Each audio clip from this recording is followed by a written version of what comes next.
ठाकुर साहब, इस पर गलत इल्जाम लगा है।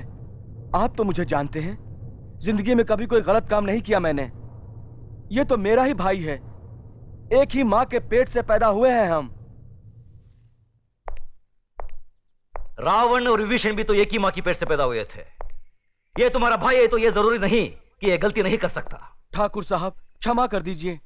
पहली बार क्षमा करने का मतलब है दूसरी बार गलती करने का मौका देना, यही ना मुनीम जी? हाँ मालिक, 100%। कल पंचायत में फैसला होगा। ठाकुर साहब, एक बार और सोचिए। गजराज ठाकुर ने एक बार कहा तो समझ लेना 100 बार कहा। लेकिन मालिक, मेरी मौत का कारण दादा ठाकुर का भाई अर्जुन है। ये कैसे हो गया? हमने सोचा भी नहीं था कि आत्महत्या कर लेगी।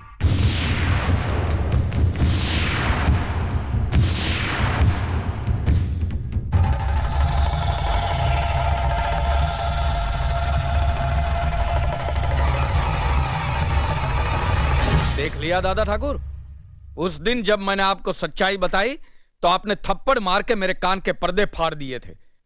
और कल ये जब बेचारी न्याय के लिए दुहाई दे रही थी, इन लोगों से इंसाफ पाने के लिए मिन्नतें कर रही थी, तब इन्हीं लोगों ने उसे उल्टा, वेश्या और गंदी गंदी गालियां देकर यहां से भगा दिया था। ऐसा क्यों किया आप लोगों ने? हम समझ रहे थे ये अर्जुन ठाकुर पर झूठा इल्जाम लगा रही है, इसलिए आपकी इज्जत की खातिर इसे भगा दिया। मेरी इज्जत करने वाले ऐसा काम नहीं करते। माफ कीजिए, गलती हो गई हमसे। मगर अब इंसाफ से गलती नहीं होगी। मुनीम जी, पंचायत बुलाइए। इंसाफ आज और अभी होगा। सुनिए, हम जानते हैं आप कभी कोई गलत फैसला नहीं सुनाएंगे, लेकिन हमारा अर्जुन भी गलत नहीं है। हमने पाला है उसे, हमारा बेटा है वो कभी गलत नहीं करेगा। वो मेरा भाई भी तो है। हम आपसे कुछ मांग नहीं रहे हैं। हमारे बेटे को हम जानते हैं कि आप गलत फैसला नहीं सुनाएंगे, लेकिन वो भी तो गलत नहीं है। हम आपसे कुछ मांग नहीं रहे हैं, हम आपसे कुछ मांग नहीं रहे हैं। बड़े भैया, आपके सामने कुछ कहने की न तो मेरी उम्र है और ना ही मुझ में हिम्मत। मुझसे ज्यादा तो आप मेरे पति को जानते हैं, इससे आगे मैं क्या कहूं? बड़े भैया,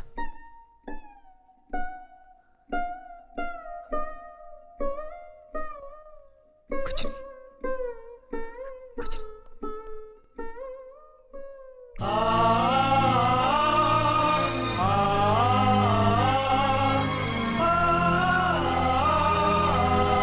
न्याय करने वालों के लिए रिश्ते और जज्बात कोई मायने नहीं रखते। बेटे, जान चली जाए पर आन ना जाने पाए। जान देकर जो आन की रक्षा करता है वही न्यायाधीश इंसाफ के आकाश की बुलंदी को छूता है। खामोश! तुम्हारे इन मगरमच्छ के आंसुओं को देखकर गजराज ठाकुर का दिल नहीं पसीजेगा। अगर तुमने गलती की है तो सजा जरूर मिलेगी। ठाकुर साहब, इस पर गलत इल्जाम लगा है। आप तो मुझे जानते हैं, जिंदगी में कभी कोई गलत काम नहीं किया मैंने। ये तो मेरा ही भाई है, एक ही माँ के पेट से पैदा हुए हैं हम। रावण और विभीषण भी तो एक ही माँ की पेट से पैदा हुए थे। ये तुम्हारा भाई है तो ये जरूरी नहीं कि ये गलती नहीं कर सकता। ठाकुर साहब, क्षमा कर दीजिए। पहली बार क्षमा करने का मतलब है दूसरी बार गलती करने का मौका देना, यही ना मुनीम जी? हाँ मालिक, 100%। कल पंचायत में फैसला होगा। ठाकुर साहब, एक बार और सोचिए। गजराज ठाकुर ने एक बार कहा तो समझ लेना 100 बार कहा। लेकिन मालिक,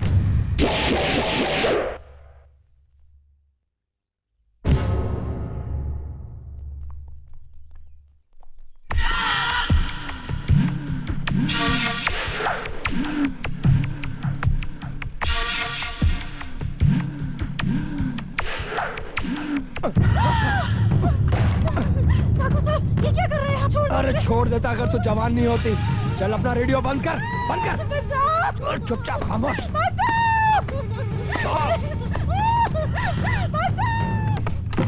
सुनो सुनो सुनो, जगन्नाथ ठाकुर ने गरीब मजदूर औरत का बलात्कार किया है। कल पंचायत में ठाकुर साहब अपना फैसला सुनाएंगे।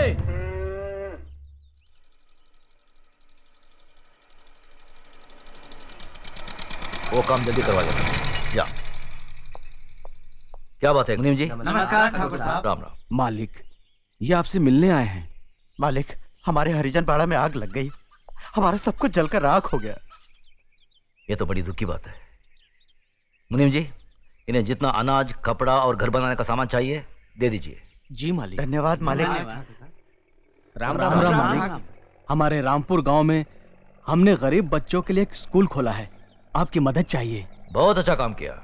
मुनीम जी, जी स्कूल के बच्चों के लिए दोपहर का खाना, दूध, किताब, सब चीजों का इंतजाम कर दीजिए। जी। धन्यवाद मालिक। आइए।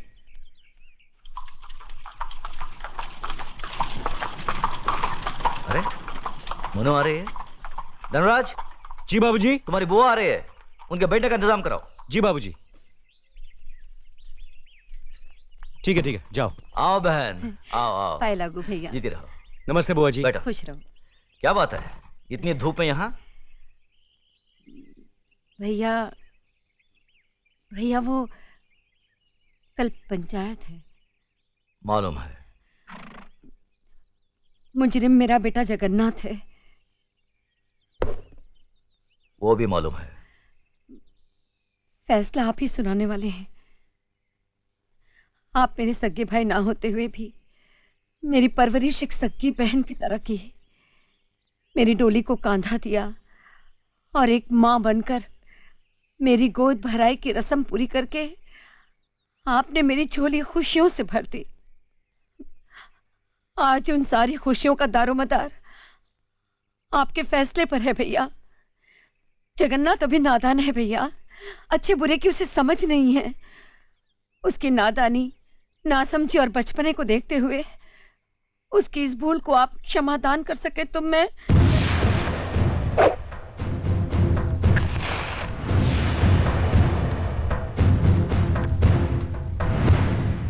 धनराज। जी बाबूजी।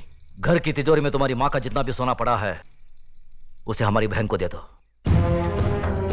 देखो बहन, रामपुर में जो हमारा 50 एकड़ आम का बगीचा है हम उसे तुम्हारा नाम लिख देते हैं, और गंगानगर में जो हमारी 200 एकड़ उपजाऊ जमीन है उसे भी तुम्हें दे देते हैं। यही नहीं, अगर तुम हमारी जान भी मांगोगी तो हम उसे भी तुम्हारी सदके में छोड़ देंगे। लेकिन जिन्हें सदियों से हमारा खानदान अपना खून पिलाता आया है, उस नीति, नियम और इंसाफ परिस्थिति को अब नहीं छोड़ सकते। मगर भैया अगर आप चाहें तो।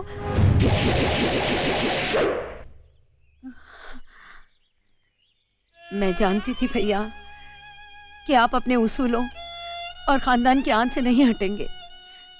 मैं तो सिर्फ अपने आप को तसल्ली देने आई थी कि अगर मैं आकर आपसे विनती करती तो शायद आप अपना फैसला बदल देते। अपनी औलाद के मामले में माँ बहुत स्वार्थी होती है। अगर मुझसे कोई भूल हो गई हो तो माफ करना भैया।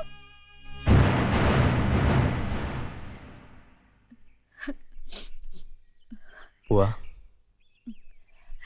बेटा, मुझे कोई दुख नहीं है, बल्कि फक्र है कि मैं इतने महान इंसाफ पसंद भाई की बहन हूं। खुश रहे।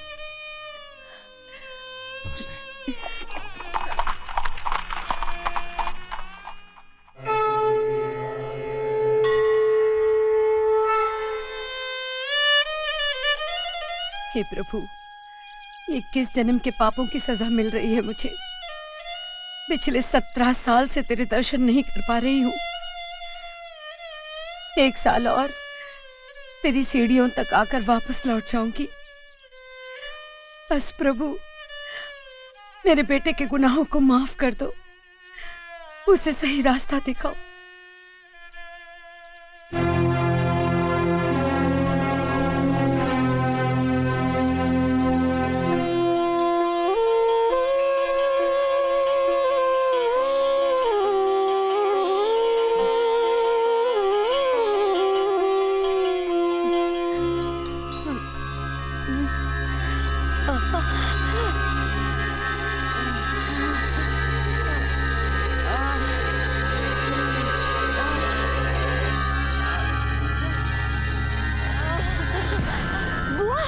लक्ष्मी,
अरे मुनीम जी देखिए, कोई औरत गिर गई है, पानी के लिए तड़प रही है। पानी, पानी। बहू रानी मत जाइए, क्यों? इनकी कोई मदद नहीं कर सकता क्योंकि बिरादरी से इनके परिवार का बहिष्कार किया गया है। What nonsense! एक औरत प्यास से तड़प कर मर रही है और लोग अपना नियम निभाते रहेंगे। क्या बेहुदा नियम है ये? मीना, मुनीम जी सही कह रहे हैं। ये स्वर्गीय पिताजी का किया हुआ फैसला, इसे कोई तोड़ नहीं सकता।